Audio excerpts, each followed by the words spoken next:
할렐루야. 우리 한번 옆 사람을 축복하며 인사합시다. 하나님은 당신의 끝을 알고 계십니다. 우리 한 번 더 고백합시다. 그 안에서 올바른 선택을 합시다.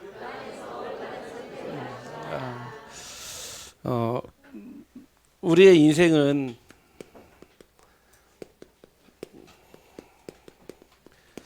선택의 연속을 살아가고 있습니다. 모든 게 선택 아니겠습니까? 뭐 크고 작은 선택도 있고요. 또 그 디테일한 선택도 있겠죠.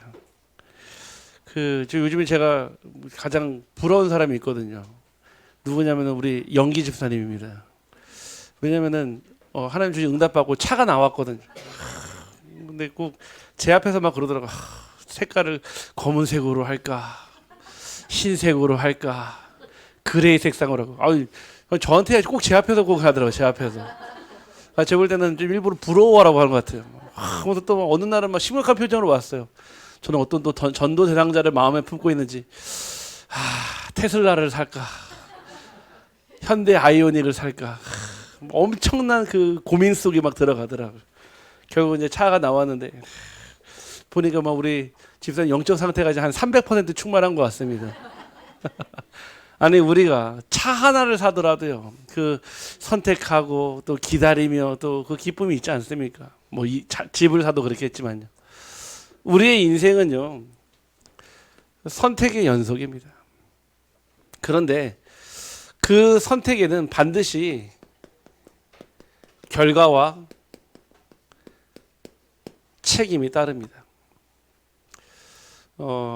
우리는 어떠한 선택을 하느냐에 따라서 그 선택에 어떻게 보면 결과와 책임을 가지고 살아가는 것도 마찬가지겠죠. 다시 얘기해서 선택 안에는 결과와 책임이 있다는 것입니다. 선택이라고 하는 것은 하나님이 유일하게 인간에게만 주신 자유의지와 아주 밀접한 관련을 갖습니다. 다시 얘기해서 자유의지라는 말은 선택할 수 있는 축복을 가지고 있다는 거예요. 하나님의 형상이 아닌, 다시 말해서 영적 존재가 아닌 동물은요, 선택이 없습니다. 오로지 본능에 의해서만 살아가요. 동물은요, 배가 고프면요, 무조건 먹어야 돼요. 무조건 먹어야 돼요. 왜냐? 그게 본능이니까요. 그게 썩은 음식이든 안 썩은 음식이든 상관없어요. 무조건 먹습니다. 그게 음식물 쓰레기든 땅에 떨어지면 아무 상관없어요. 그냥 먹어요. 왜? 본능이니까요. 종족 번성을 해야 된다는 그 본능이 있으니까요. 아니 자기를 낳은 어미 개하고도요, 사실 그 교미를 해서요, 새끼를 낳는다니까요. 그게 수치스러운 게 아니에요. 본능이에요. 본능. 하나님은요, 인간을요, 그런 동물로 만드신 것이 아니라 자유의지를 주셨어요. 다시 말해서 선택할 수 있는 그 능력을 주셨다는 거예요. 그런데요, 하나님은 왜 우리에게 차라리 그냥 아예 처음부터 셋업을 딱 해서 그냥 하나님 바라보고 하나님 기도하고 하나님 찬양하고 하나님 예배하고 하도록 만들면 되지, 왜 인간을 힘들게 선택하게 하셨습니까? 하나님은요, 인간을 로봇으로 만들지 않고요, 하나님은 인간을요, 자유의지를 가진 하나님의 형상으로 만드셨습니다. 다시 얘기해서요, 여러분들의 선택으로 하나님을 예배하고 찬양하며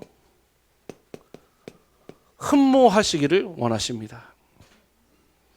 여러분의 선택으로 누군가의 강요와 누군가의 엇박과 누군가의 회유로 여러분들이 하나님을 예배하고 찬양하고 흠모하는 것이 아니라 여러분 스스로 여러분 안에서 여러분이 결정해서 선택하기를 원하십니다.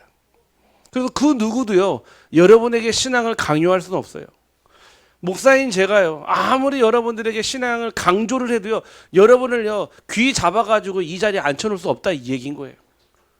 여러분 막 협박해가지고 예배 안 드리면 오늘 당신 죽습니다, 그렇게 말할 수 없다라는 거예요.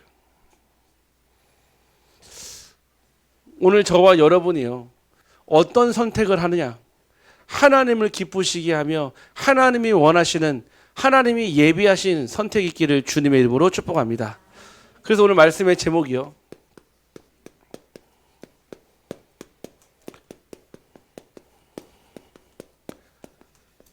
끝을 아는 자의 선택입니다. 사도행전 28장 31절은요 사도행전의 마지막 장이자 마지막 절입니다. 어디에서 현장에서 끝나냐? 감옥에서 끝납니다. 이 말씀의 마지막 끝이요. 그러면은 그때 사도행전이요, 우리가 흔히 사도행전을 뭐라고 부르냐면은 성령 행전이라고 합니다. 왜냐? 실제적인 성령의 역사에 따라서 그 전도 운동과 선교 운동과 후대 운동과 제자 운동이요 일어났기 때문에요, 사도행전을 다른 말로는요 성령 행전이라 부릅니다. 오늘 분명히 말씀은요 사도행전 28장 31절로 끝나지만 그 성령은 지금 여러분을 통해 사도행전 29장의 역사를 쓰고 계신 줄 확신합니다. 아직 성경에는 기록되지 않았지만요, 지금 하나님 그 성령은요 그때 사도행전 28장 31절로 끝난 것이 아니라 그 성령은 지금도 안동에서, 영양에서, 청송에서, 의성에서, 저 예천에서, 경북에서 아직도 하나님은 그 성령의 역사를 이루시는 줄 저는 확신합니다. 그래서 여러분의 삶이요 사도행전 29장의 삶을 살아야 돼요. 이때 이 감옥에서 끝난 그 성령의 역사가 아니라 지금도 여러분의 그 선택으로 말미암아 하나님은요 아직도 성령의 역사를 기록하시기를 간절히 소원하십니다. 서론으로요, 끝을 모르는 사람은 어떻습니까? 끝을 모르는 사람은요 날마다 삶이요 두려움 속에 살아갑니다. 젊을 때는 모릅니다, 죽음이라는 게 무엇인지. 나이 들면 들수록요 죽음에 가까워지면 가까워질수록요 막연한 두려움에서요 확실한 두려움으로 다가와요. 우리 교회 성도님 중에 그 요양병원에서 근무하시는 분이 계시거든요. 병원에 약 한 300여 분 어르신이 계시는데 그 현장은요 종착역이에요. 종착역. 어르신들이 거기에서 회복돼서 집으로 가시는 경우는 거의 없대요. 인생의 마지막 종착역을요 그 요양병원에서 보내시는 거예요. 예전 같았으면요 자녀의 품 안에서, 사랑하는 후대의 품에서 돌아가셨는데 요즘은 안 그래요. 요양병원에서 잘 모르는 그 의료진의 손 안에서, 요양보호사 안에서 요즘은 죽음을 많이 맞이하잖아요. 그런데요 이 얘기를 하시더라고요. 정말 그 현장에 죽음을 앞두고 있는 어르신들이 뭐라고 하냐, 다 두려움 속에 살아간다. 말로는 다 표현할 수 없고 형용할 수 없지만 뭔가 막연한 죽음이라고 하는 것이 이제는 사실이 되고 현실이 되고요, 이게 내 삶에 다 가보면 갈수록요 두려움 속에 갇혀버린다는 거. 전에도 말씀을 드렸지만은 아이가 응애응애하고 딱 태어날 때 있잖아요. 그걸 기뻐서 우는 게 아니에요. 막 아이가 태어나자마자 막 이제 나 태어났다 좋아서 우는 게 아닙니다. 처음으로 마주하는 낯선 공기, 처음으로 마주하는 낯선 환경, 두려움 가운데 태어나는 거. 두려움 가운데. 결국 인간은요 두려움 가운데 태어나서 두려움 속에 죽어가는 존재입니다. 인간은 그래요. 왜요? 끝을 모르니까. 죽음 뒤에 무엇이 있는지 모르니까, 그 죽음 뒤에 아무도 모르는 그 내세의 세계를요 모르니까요 두려워할 수밖에 없는 거예요. 아무리 뭐 편한 죽음이라고 할지라도, 아무리 호상이라 할지라도 죽음을 찾아가는 사람은 아무도 없습니다. 사람들은 그래서요 뭐합니까? 끝을 모르니까요 이렇게 합니다. 끝을 모르기 때문에 늘 항상 계산을 해야 돼요. 왜 계산합니까? 내가 손해를 보면 안 되기 때문에요. 내가 유익을 봐야 되기 때문에 늘 항상 어떤 계산합니까? 땅의 계산을 해야 됩니다. 땅의 계산. 내게 유익이 되면요 삼키고, 내게 유익이 되지 않고 손해보면 뱉어버리는 거예요. 내게 유익된 것만 쫓아가는 삶. 나는 손해보기는 싫어. 내 인생에 누구에게 손해를 주거나 손해받는 인생을 싫어하는 거예요. 그러니까 늘 땅의 계산. 어떤 계산입니까? 육신의 계산을 해야 돼요. 영적인 눈에 보이지 않는 선택을 하는 것이 아니라 늘 눈에 보이는 유익의 선택을 하는 삶을 살아야 돼요. 그러니까요, 사람의 계산을 가지고 우리는 살아갑니다. 내 안에요, 끝을 모르고요, 두려움이 있으면요, 우리는 언제나 늘 앞에 계산해야 돼요. 계산. 결과를 모르기 때문에 불안하니까요, 사람들은요, 늘 항상 뭐였죠? 내 것, 나의 것, 늘 거기에 올인돼 버리는 거예요. 이스라엘 백성들이요, 출애굽을 했어요. 근데 가나안이라는 끝을요, 분명 말씀을 줬는데 이게 내게 확신이 되지 않으니까 어떻게 하죠? 늘 항상요, 나의 계산, 땅의 계산, 육신의 계산, 사람의 계산에 늘 매여 있었어요. 그러니까 늘 항상 무엇을 그리워했죠? 애굽의 종되었을 때를 늘 그리워하는 거예요. 아, 그때는 고기도 먹었고 마늘도 먹었고 그때는 집도 있었고 일은 고됐지만은 그래도 쉴 수 있는 공간이 있었고 여기는 와보니까 황량한 광야라. 그러니까 늘 항상 불평 불만이 따라가죠. 그러니까 만나주니까 제일 먼저 뭐합니까? 벌써 내일 것부터 챙겨가잖아요. 땅의 계산, 육신의 계산, 사람의 계산. 하나님은요, 우리에게 매일 일용할 양식을 주신다라고 약속하셨습니다. 우리 옆 사람을 축복하며 고백합시다. 일용할 양식만 구합시다. 우리 자꾸요, 성경적인 응답은 막 차고 넘치는 응답이야. 왜 이삭이 100배의 축복 받았는 줄 아십니까? 100년 동안 먹고 노르라고 주신 응답이 아니에요. 그거 가지고 어디로요? 브엘세바로 가라고요. 에색도 양보하고요, 신나도 양보하고요, 르호봇 주셔서 끝이 아니에요. 르호봇 가지고 어디로요? 브엘세바로 가라고요. 아시겠습니까? 근데 우리는요, 자꾸 마치 천년만년 살 것처럼요, 우리는요, 내 것, 나의 것 막 모아두는 거예요. 그게 어디에 필요한지도 모르고요, 내 것을 자꾸 가지고 살아가는 거예요. 어제 우리 일남전도회에서 잠깐 메시지 나눴지만은 그 매년마다 그 카이스트에 거의 한 몇백억씩에 다 기부를 한다 하더라고요. 그 중에서 제일 많이 기부하신 분이 한 1,000억 넘게 기부하신 분이 있어요. 여자분이신데. 근데 이분이 학교를요, 아마 초등학교밖에 못 나오신 것 같아요. 초등학교. 자기는요, 못 배웠어요. 그러다가요, 정말 최선을 다해서 열심히 해서요, 노력을 해가지고요, 성공의 자리에 가게 된 거예요. 부동산업을 통해서.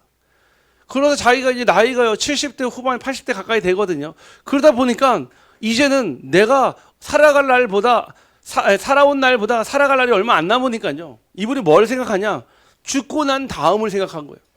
그러면서 이분이 그 수많은 돈을요, 나처럼 배움의 기회가 있는, 배움의 기회가 없었던 친구들 뿐만 아니라 정말 재능은 있는데 그 배움의 기회가 없었던 친구들에게 주기 시작했는데 그게 카이스트에 기부한 거예요. 한 1,000억이 넘었는데 1,000억.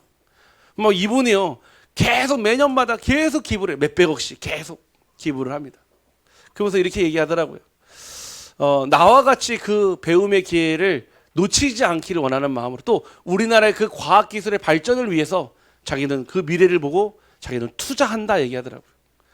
우리가 투자라고 하면은 다시 우리가 돌려받는 성과금이 있어야 돼. 이분은 그 성과금을 기대한 게 아니라 대한민국 과학기술의 발전을 자기의 성과금으로 두고 이분은요, 그거를요, 완전히 기부해 버린 거예요. 그분은요, 사실은 크리스찬도 아닙니다. 그런데 그 제가 얘기를 들으면서 무슨 생각이 났냐? 이 생각이 났어요. 이 사람은 땅의 계산을 내려놓는 사람이구나 생각이 들더라고요. 우리는요, 자꾸 내 것 가지고 계산을 해요. 우리는 하나님의 주시는 응답도요, 계산을 해서 받으려고 해요. 만약 여러분이 하나님 축복을 주시는데 여러분은 하나님이 여러분한테 5만 원짜리 왔어? 10만 원짜리 왔어? 계산하면 좋겠습니까? 저분은 20만 원짜리, 저분은 200원짜리. 하나님이 여러분에게 축복 주실 때 계산하시기를 원하십니까? 원하세요? 아무도 그런 분 안 계시죠. 저는 확신합니다. 그 얘기는요, 우리가 하나님 앞에서는 계산하면 안 됩니다. 우리의 믿음이 먼저 선택되기를 주님의 이름으로 축복합니다. 두 번째는요, 끝을 아는 사람이 있습니다. 끝을 아는 사람은 어디에 살아갑니까? 바로 오늘이라고 주어지는 시간을 세상과 다르게 선택합니다. 우리에게 똑같이 24시간 오늘을 주어집니다. 우리는 오늘만 사는 존재예요. 과거 어제는요 지나갔어요. 아무리 찬란했던 날도요 어제는 지나갑니다. 내일은요 아직 오지 않는 시간이, 우리가 살 수 없는 시간이에요. 오지만은 우리에게 주어진 최고의 축복은요 오늘입니다. 오늘. 근데 그 오늘을요 끝을 아는 사람은요 다르게 선택할 수 있다는 거예요.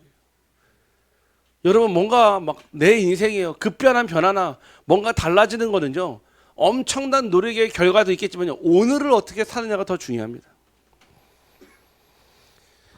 오늘 말씀에 보니까요 마치 사도행전이요 감옥에서 끝나는 것처럼 보여요. 그냥 바울은 하나의 뭔가 그냥 그 예수라는 종교에 심취한 사람으로 그냥 그 감옥 속에서 자기 할 말만 하다가 죽는 사람처럼 보입니다. 사실은요. 왜냐? 끝이 좋지 않잖아요. 아니 감옥에 있다니까요. 아니 뭔가 짜잔하고 나와가지고 요셉처럼 총리가 돼야죠. 아니면 뭐 짜잔하고 나와가지고요 골리앗 같은 사람을 무너뜨려가지고 황제가 된다든지 우리가 생각하는 그런 영웅 이야기가 나와야 되는데 아니에요. 감옥에서요. 감옥. 사도행전의 마지막에 그 감옥에서 정확하게 납니다. 셋집에 셋집. 자기 집도 아니야. 남의 월세집에서 끝나는 얘기예요. 그런데요 이 실패는 실패가 아니라 바로 무엇이었습니까? 복음이 확장되는 순간이었습니다. 나중에 전승에 의하면요 성경은요 바울의 죽음을 기록하고 있지 않습니다. AD 67년에요 이 바울이 순교를 하는데요 결국은요 이 앞에서 로마 황제 앞에서 이 복음을 증거하게 되지만 결국은요 받아들여지지 않고요 결국은 이 감옥에서 또 삶을 살아가면서 마지막 그 최후의 순간을 맞이하는데 로마 사람이라는 이유로요 십자가형을 받지 않고 목이 잘려주는 참수형을 당하게 됩니다. 참수형. 얼마나 비참한 말로입니까? 일평생 전도자로 살았는데 오직 복음 말했는데 결국 그 끝이 뭘로요? 목이 잘려 죽는 참수형으로 죽었어요. 그러면은 이거는 실패 정도가 아니라 완전 폭망 아닙니까? 육신적으로 보면은 여러분들 혹시 바울처럼 살기를 원하시는 분 계십니까? 우리가 바울의 말씀을 늘 좋아하고 바울의 메시지를 늘 붙잡지만은 그러면은 바울의 최후도 같이 맞이할 분이 계십니까? 아니 우리가요 진짜 끝을 안다면 이 바울은요 끝을 봤거든요. 어디서 보았습니까? 디모데후서에서 얘기합니다. 나의 달려갈 길과 나의 생명은 조금도 아끼지 아니하는 그 생명을 얻었거든요. 오늘 여러분들이요 여러분에게 주어진 오늘을 다르게 선택하기를 주님의 이름으로 축복합니다. 마지막에 요한계시록의 내용을 보면요 이런 장면이 기록됩니다. 어린 양이 이제 승리하고요 하나님의 나라가 이제 완성됩니다. 우리는요 이미 그 끝을 먼저 알았기 때문에 봤기 때문에요 뭐 할 수 있습니까?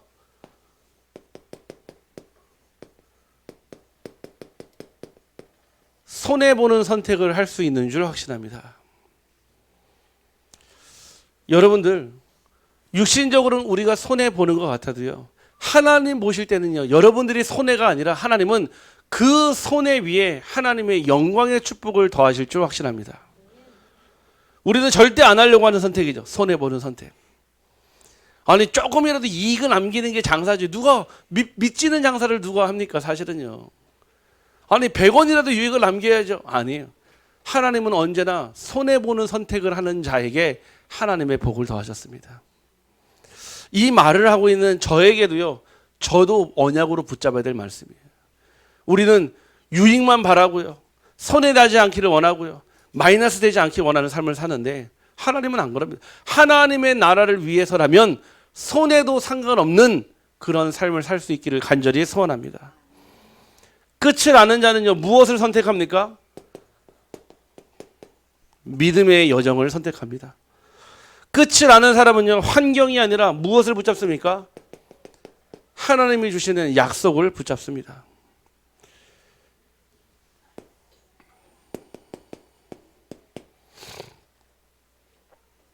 우리가요, 한 번 신앙생활 하는 거지 두 번 하는 건 아니거든요. 아, 이번에 못했으니까 다음에 잘해야지가 없습니다. 오늘은요, 한 번뿐이에요. 다시는 안 와요. 2026년 3월 1일은요, 오늘 지나가면 있잖아요. 죽었다 깨어나도 다시 오지 않습니다. 여러분들이 오늘이 그런 날이에요.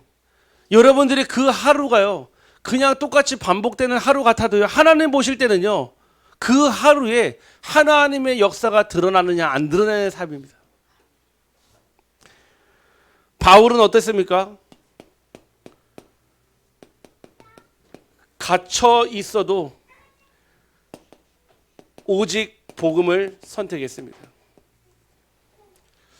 누가 어떤 분이 이런 얘기를 하더라고요.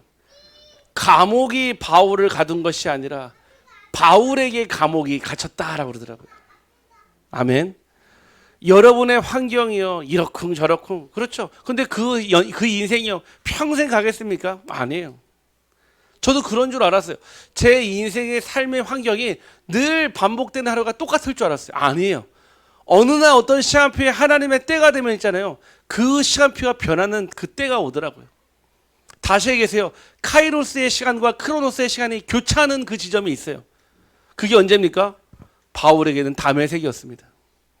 지금까지는요, 자기 인생에 주었던 그 응답을 가지고요, 그게 맞는 줄 알고 열심히 살아왔는데, 하나님을 만난 날, 정말 예수를 그리스도로 인격적으로 고백한 날, 그 다메섹에서 바울의 인생은요, 완전히 바뀌어버린 거예요. 그게 바로 예수 그리스도의 충격입니다. 우리에게 그리스도가 충격이 된다는 얘기는 내 인생의 완전한 운명이 바뀌는 날이에요. 내 인생의 완전한 전환점이 오는 날입니다. 이 바울은요, 갇혀 있었는데도요, 복음을 선택했습니다. 어디에 있었습니까? 셋집이에요. 다시 얘기하세요. 가택연금 상태에 있었습니다. 멜리데 섬에서 나와서 이제 로마로 압송돼 갔거든요. 그러면서요, 그 지금 재판이 열리는 송사 과정에 바로 그 궁전 옆에 그 작은 셋집에 지금 머물러 있었거든요. 셋집이에요. 말 그대로 자기 이름으로 된 명의집도 아니에요. 사글세, 월세방이에요. 월세방. 거기에요, 지금 바울을 딱 가다 놨어요.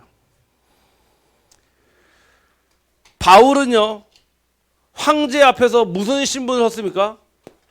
죄수의 신분으로 서 있습니다. 사실은요, 여기가 셋집이었지만요, 군인들이 지키고 있고요, 나가지 못하게 하는 가택연금, 즉 감옥의 현장입니다. 제한되어 있는 현장이에요. 근데요, 그 현장에서 무엇 했습니까? 오직 복음을 선택했습니다. 오는 사람을 다 영접하고 뭐 했습니까? 하나님의 나라를 전파하였으며 무엇 했습니까? 그것에서요, 예수가 그리스도라는 사실을 가르쳤습니다. 다시 얘기해서요, 바울이 셋집에 갇혀 있어도요, 죄수의 신분이어도 그는 무엇 했습니까? 이 복음 말하는 것을 두려워하거나 무서워하지 않았습니다. 그러면 우리가 그때의 심정을요, 에이 그래 막 2848 공사판이다, 그래 이제 죽는데 그냥 같이 죽자, 이런 심정이 아니란 말이에요. 하나님이 내게 주시는 그 복음의 충격이, 그 은혜가 그 끝을 알고 있기 때문에 자기의 삶이 어떠하든지 상관이 없었던 거예요.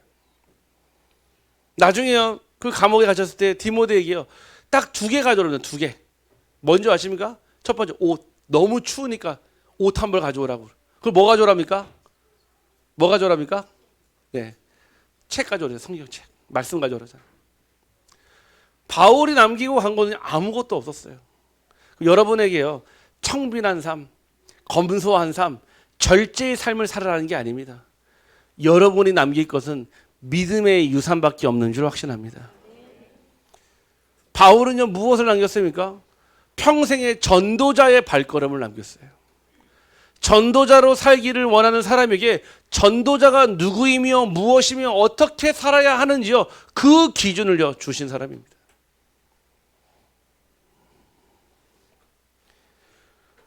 그는요, 사실은요, 로마 시민권자였습니다. 이 얘기는요, 무슨 얘기냐면은 지금에 있는 혐의와 지금에 있는 모든 죄에서 벗어날 수 있는 언제든지 자기 변론이 가능하고 자기 부인이 가능한 그런 상태였단 말이에요. 이거를 선택 안 했어요. 무엇을 선택했습니까? 그는요, 하나님 나라의 대사의 신분을 선택했습니다. 즉 땅에 보이는 육신의 조건을 가지고 복음을 전한 것이 아니라 그 육신의 모든 조건은 다 버려두고 오직 영적인 배경을 가지고만 복음을 전했다는 뜻입니다.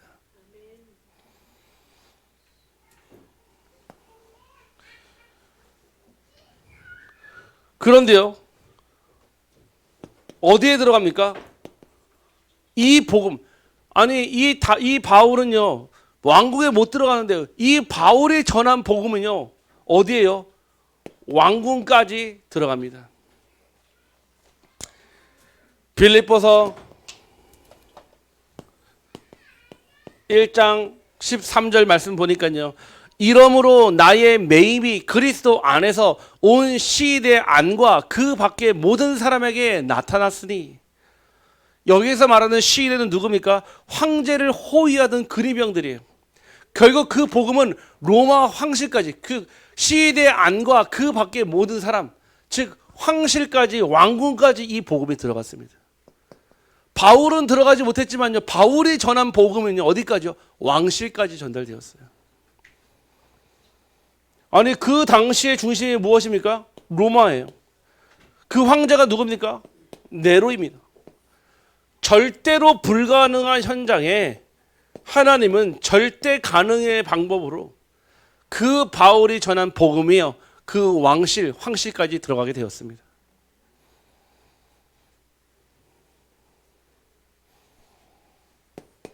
그는요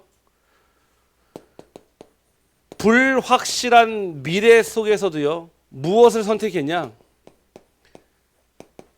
담대함을 선택했습니다. 담대하게, 거침없이. 이 얘기는 무슨 뜻입니까? 그 바울의 영적인 상태를 뜻합니다. 제가요 이 말씀을 묵상하면서요 사실은 안동에 내려왔거든요. 하나님, 내가 가야 되는 그 안동 땅에 그냥 복음 말하지 않게 하시고 거침없이 담대하게 예수가 그리스도라고 전파하게 하여 주옵소서. 제가 여러분의 눈치를 보고 제가 이 복음을 전하진 않을 겁니다.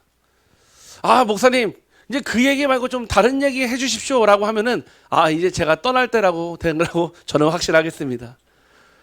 저는요 이 안동 땅에 내려오면서 이 언약 붙잡아서 거침없이 담대하게, 내가 복음을 거침없이 담대하게 전할 수 없다면 저는요 이 자리에 있으면 안 돼요. 오히려 이 자리에 서 있는 게 여러분에게 민폐를 끼치는 거예요. 하지만요 제가 이 복음을 예수가 그리스도 되시고 그 그리스도가 나의 주인 되시며 하나님의 나라와 성령의 충만함이 오직 하나님의 비밀이 맞다면 거침없이 담대하게 말해야 될 줄 확신합니다. 이 바울이요 불확실한, 언제 내일 목이 자를지 일주일 뒤에 잘릴지 몰라요. 언제 잘릴지 모르는, 언제 죽을지 모르는 상황에서요 바울은요 담대했습니다. 여러분들 언제 담대해집니까? 언제 담대해지겠습니까? 만약에요 문제가 터지는데 처음에 걱정이 되잖아요. 그런데요 어느 날 한번 딱 생각을 해보니까요, 이래 죽으나 저래 죽으나, 우리가 사나 죽으나 그리스도 때문에 살고 그리스도 때문에 죽는다면 있잖아요, 결국은 이 복음 앞에요 담대해지거든요. 여러분 그런 경험 없으니까? 뭔가 마치 사면초가인 상황에 그 아무도 도와줄 수 없고 그 누구도 도움의 손길을 주지 않는 상황에서, 그래 내가 진짜 죽으면 죽으리라, 그래 내가 여기가 인생의 끝이라면 나는 여기에서 끝내겠다 하는 그 결단과 함께 그 담대함을 딱 주어질 때가 있거든요. 최근에 어떤 우리 성도님이요 큰 어려움을 만났어요.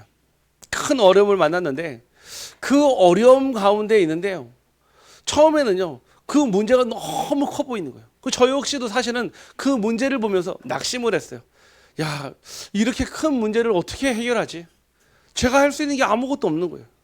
근데요, 그 문제 앞에 완전히 주눅 들었고 그 문제 앞에 엎드렸던 그 성도님이요, 어느 날 찾아왔어요.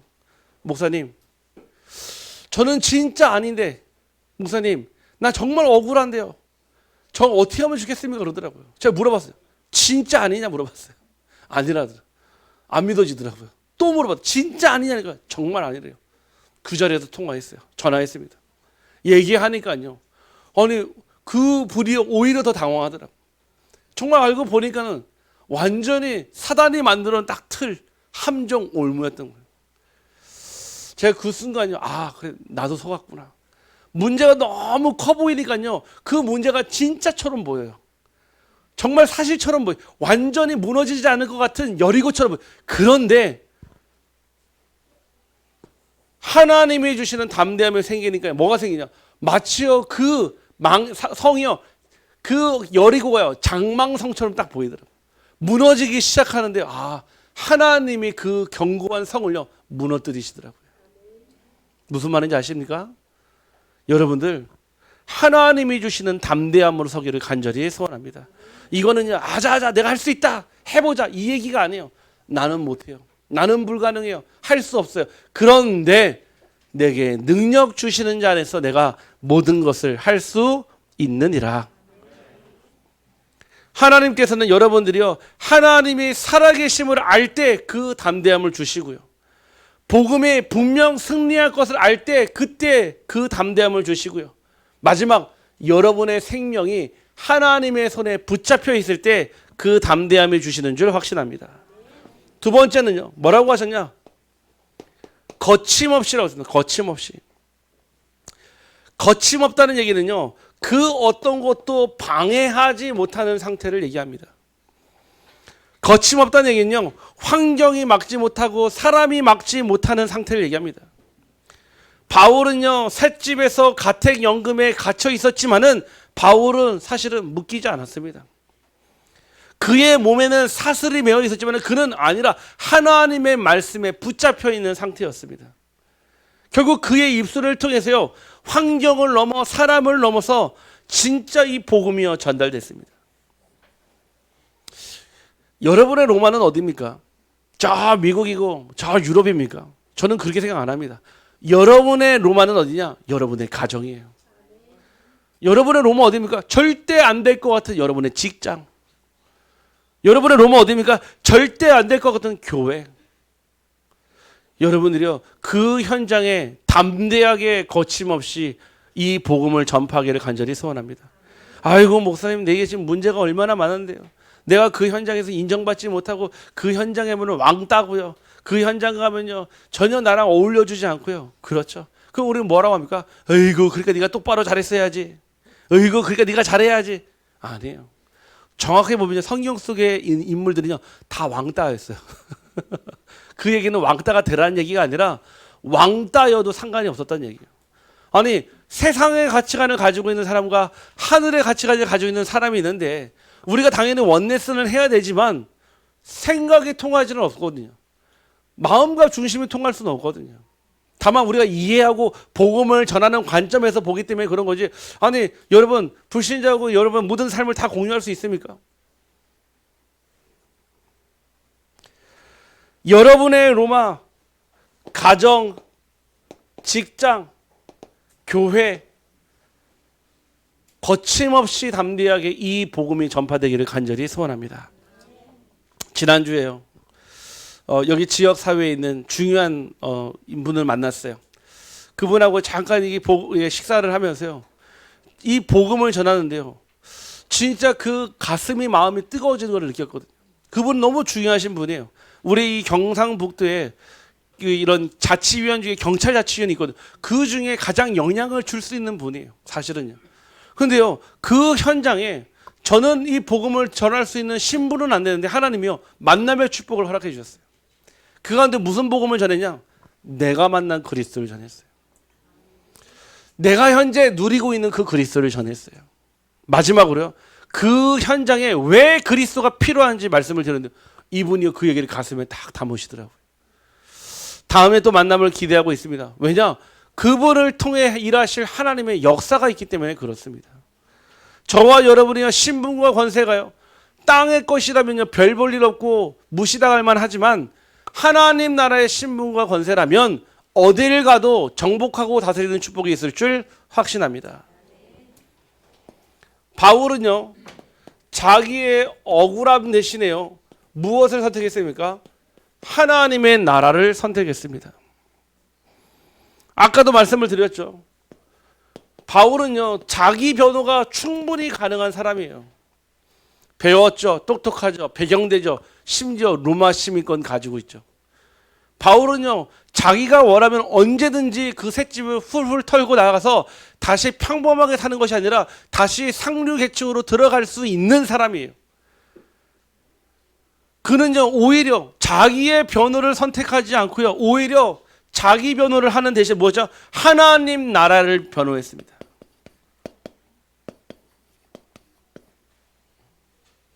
말 그대로요 이거 하면 살고 이거 하면 죽는 거예요. 근데 바울은요 죽는 길을 선택했습니다. 선택이에요. 막 성령이요 끌고 가서 한 게 아니에요. 막 그렇게 안 하면 하나님이 죽인다고 협박받아서 한 게 아니에요. 바울이 선택한 길이에요. 디모데후서 4장 7절 말씀에 나는 선한 싸움을 싸우고 나의 달려갈 길을 마치고 믿음을 지켰으니 이 바울이 선택한 그 길은 바울의 달려갈 길이요 선한 싸움 즉 살리는 싸움의 증인으로 세워주신 줄 확신합니다. 우리 모두가 다 사실은 바울처럼 살 수는 없어요. 저 역시도 마찬가지고요. 다만 우리의 오늘 속에서 그래도 이 바울을 통해 하신 성령의 일을 기대하고 사모는 해도 되지 않겠습니까? 우리가 저 바울의 사실은 발톱의 때만큼도 안 될지라도 우리가 그 중심을 가지고 그 사모함을 가지고 현장에서 이 복음 전할 때 우리가 이 중심을 가지고 살게 되지 않겠습니까? 저는 그 마음 가지고 있어요. 어제도 어떤 분 전화 왔어요. 목사님, 이번에 저희 어머니가 할머니가 수술을 하는데 와서 기도해 주십시오. 거리를 보니까 2시간 걸리는 거리예요. 2시간 걸리는 거리. 이번 주 토요일 날요. 제가요 고민도 안 하고 있습니다. 가겠다고. 왜냐? 아니 오죽 연락할 데가 없으면 저한테까지 연락 주셨겠습니까? 저희 지역에서 가까우니까 2시간 거리가. 네, 근데 그분이 있는 거리도 더 멀더라고요. 제가 간다고 그랬어요. 왜냐? 이 복음이 필요하다면 어디든 가야 되는 게 하나님 부르신 전도자의 사명이요 목회자의 사명 아니겠습니까? 그렇다고 한다면 여러분에게도 그 사명이 있어요. 내가 있는 지역, 현장, 가정에서 이 복음 필요하다면 여러분의 작은 입술로 증거하기를 간절히 소원합니다. 그거 말고는 없더라고요, 사실은요. 뭐 다른 거 이런 것도 있고 뭐 저런 것도 있고 그래도 목사님 이런 사람도 있고 저런 사람도 있고 결국은요 이것 빠진 삶은요 아무것도 없더라고요. 사실은 얼마나 화려한 삶을 살았던 얼마나 비천하고 남루한 삶을 살았던 아무 이유가 없더라고요. 다만 이 일에 쓰임 받을 때부터 그때부터는요 그 인생의 가치가 돈으로 환산할 수 없는 정말 가치를 측정할 수 없는 인생이 되더라고요. 제가 그 바울이 그 순교했던 곳에 간 적이 있거든요. 바울이 갇혔던 감옥에도 갔었고 바울이 순교했던 그 장소에 그 세워졌던 교회도 간 적이 있거든요. 제가 그 현장에서 많은 사람들이 그 무덤을 보고 기도하고 올라갑니다. 그냥 마치 관광지처럼 돼 있어요. 와 이쁘다. 성 바오로 지금 교회가 아니에요. 성당이에요. 성당. 거기에 많은 사람들이 하루에도요 수천 명씩 와가지고요 기도하고 가고요 사람들이 와서 구경하고 사진 찍고 갑니다. 저 역시도요 한 사람의 관광객으로 그 자리에 갔다가 그 바울의 그 묘 앞에서 제가 이 말씀이 딱 생각났어요. 저 바울은 지금 그 유해가 분명히 그 밑에 있거든요. 사람들은요 그 앞에 와가지고 기도하지만 저는 그가 전한 복음 거침없이 담대하게 전한 그 복음이 생각나더라고요. 우리에게도 그 복음이 있는 줄 확신합니다.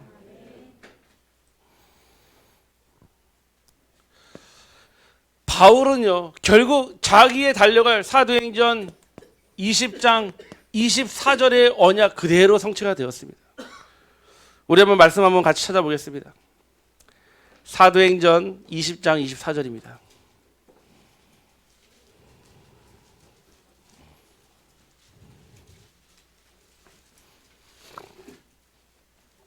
사도행전 20장 24절 말씀.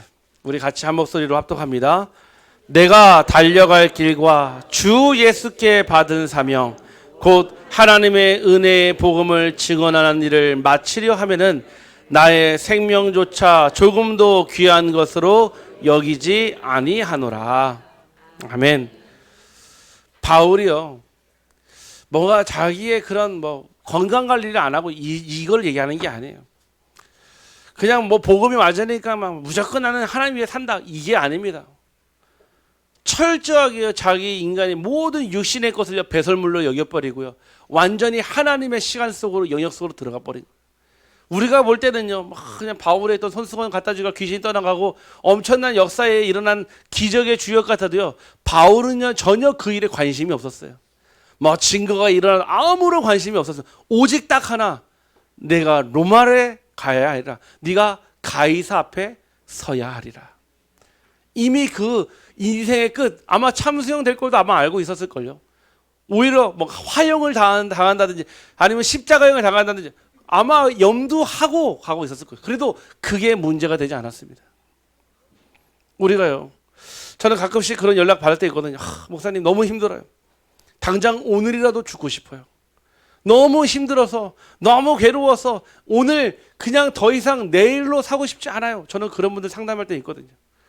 예전에 어떤 분은요, 자기 팔을 손으로 긋고 피가 철철철 나는 사진을 찍어서 저한테 보내줬어요. 어떤 분은요 화장실에서요 번개탄 태우고요 막 연기하는데 저한테 마지막 뭐라고 했냐, 목사님 동해바다에 뿌려주더라고요. 아니 자기 가족에게 얘기해야지 왜 나한테 얘기를 해요. 아유 참, 그 순간 그 교회에서 거리가 한 3분 거리였거든요. 12시 10분 예배 중간에 연락 온 카톡 문자가요. 막 달려가 보니까 화장실에 빨가벗고 딱 누워있는 거예요. 죽으려고. 가서 문 여는데 막 연기, 그 매캐한 연기 나오면서 진짜 들어가가지고 막 심폐소생술해서 문 뜯고 들어가가지고 저한테 딱 그러더라고요. 뭐라고 그러냐, 아니 자기가 하나님께 얼마나 하나님 기도했는데 왜 내게 한 번도 안 보여주냐 그러더라고요. 내가 얼마나 하나님께 기도했는데 그 인자하신 음성 왜 안 들려주냐 그러더라고요. 한 번만이라도 만져봤으면 잘 믿을 텐데 왜 내게 안 나타나시냐 그러더라고요. 신비복음. 막 자기 인생을 두고요, 마지막을 두고요, 극단적 선택을 앞두고 있는, 저는요 이분 이렇게 생각해요. 인생의 진짜를 못 만나서 그렇구나. 여러분들 살고 죽는 것이 여러분 손에 있는 게 아닙니다. 하나님의 절대 주권이요, 하나님의 손에 여러분의 생명이 붙잡혀 있는 줄 확신합니다. 우리는요 우리의 내 인생에 있다고 생각해요. 내가 하면은 아니에요. 지금까지 여기까지 온 것도 하나님의 은혜인 줄 확신합니다. 우리는요 진짜 이 바울이요 무엇을 했냐, 끝을 아는 자의 선택을 보여줬거든요. 여러분은요 어떤 선택을 해야 됩니까?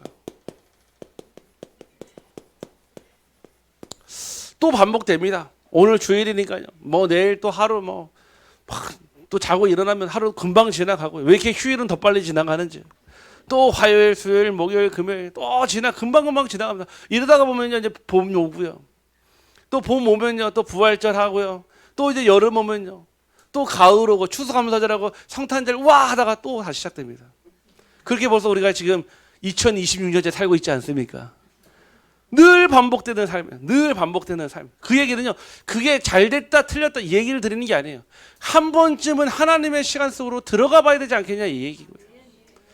단 한 번만이라도 우리가 단 하루를 살아도 그리스도의 제자로는 살아야 되지 않겠습니까? 여러분들 나의 선택하시기 바랍니다. 어떤 선택해야 됩니까? 여러분은 두려움을 선택하시겠습니까?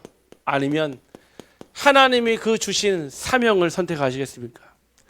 사명을 선택한다는 길이 꼭 그 길이 꽃길은 아니에요.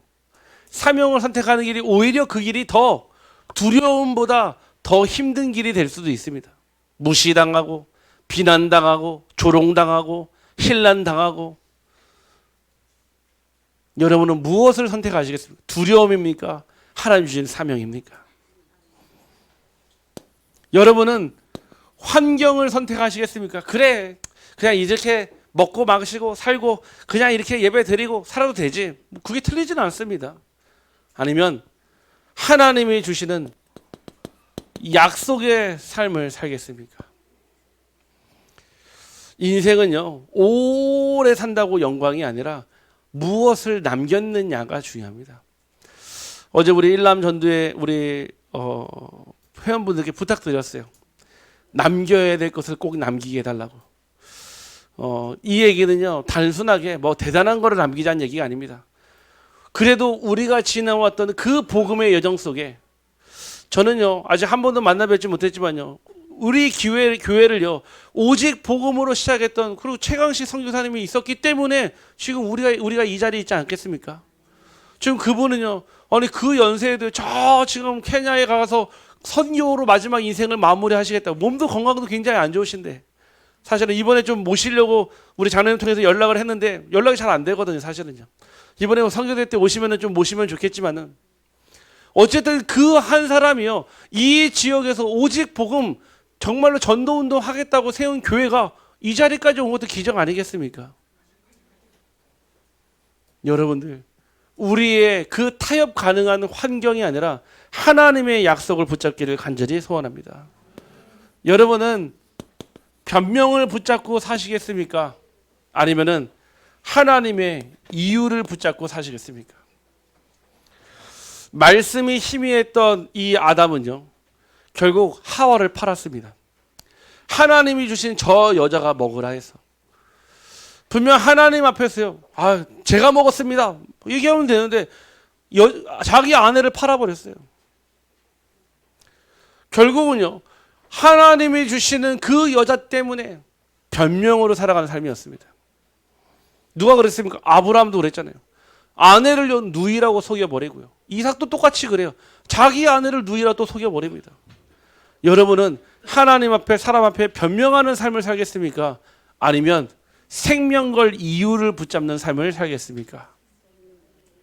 아멘. 그거 붙잡길 바랍니다. 사단은요, 여러분을 어떻게 속이냐? 갑자기 막 꿈에 나타나가지고 뭐 몽달 귀신, 처녀 귀신, 초각 귀신 나타나는 게 아니에요. 그러면 당장 여러분 기도할 거 알잖아요. 주 예수 그리스도의 이름으로 기도할 거잖아요. 사단은 어떻게 하냐? 비슷한 거 주고 헷갈리게 만들어요. 뭔가 내 삶을 들여서 가치 있게끔 보이게끔 만들어요. 먹음직스럽게, 보암직스럽게, 지혜롭게 할 만큼 탐스럽게 보인다니까요. 저 이번에 우리 목사님 통해서 그 전승이었지만, 저는 아삭하고 깨물어 먹은 줄 알았는데 껍질부터 먹었다는 얘기 또 처음 들었거든요. 뭐 성경에 있는 얘기는 아니지만 그랬을 것 같아요. 혹시 죽나 안 죽나, 그것도 뱀의 말도 의심하면서 먹을 수도 있거든요. 우리가요, 하나님 나라 앞에 변명이 있으면 안 됩니다. 단 하루를 살아도 그리스도의 제자로. 사단은 언제나 여러분에게 똑같은데 뭘, 오늘 하나 내일 하나 똑같아, 별 차이 없어. 사단은 오늘의 가치를요, 가장 희미하게 만들 겁니다. 우리 사랑하는 성도님들이 이 언약을 붙잡고 마지막 승리까지 가기를 주님의 이름으로 축복합니다. 그러면요, 마지막 우리 교회의 선택은요, 저는 정말 축복받은 목회를 하고 있다고 저는 확신합니다. 왜냐? 오직 복음하는 우리 장로님들이 함께 하고요, 단 한 번도요, 이 복음 전하고 오직 복음 말하는데 한 번도 노 하시거나 한 번도 저한테 안 되라고 하시는 분이 아무도 없으세요. 정말 오히려 이 복음 어떻게 하면 더 같이 전할까, 어떻게 더 발판이 될까, 진짜 바탕되어지고 배경되어 주시는, 저는 우리 중직자마다 저는 정말 행복한 목회하고 있거든요. 거기에 플러스 우리 성도님들도요, 이 복음 때문에요. 예전에 우리 강은태 장로님이 오셔서 그러더라고요. 목사님 교회 올 때마다 어색합니다, 그런 거예요. 그래서 저는요, 우리 장로님이 한 달에 한 번씩 오셔서 그러구나. 그게 아니라 매주마다 다른 사람들이 와 있으니까 새로운 분들 얼굴이 많아가지고 너무 어색하다. 근데 너무 감사하다는 거 있죠.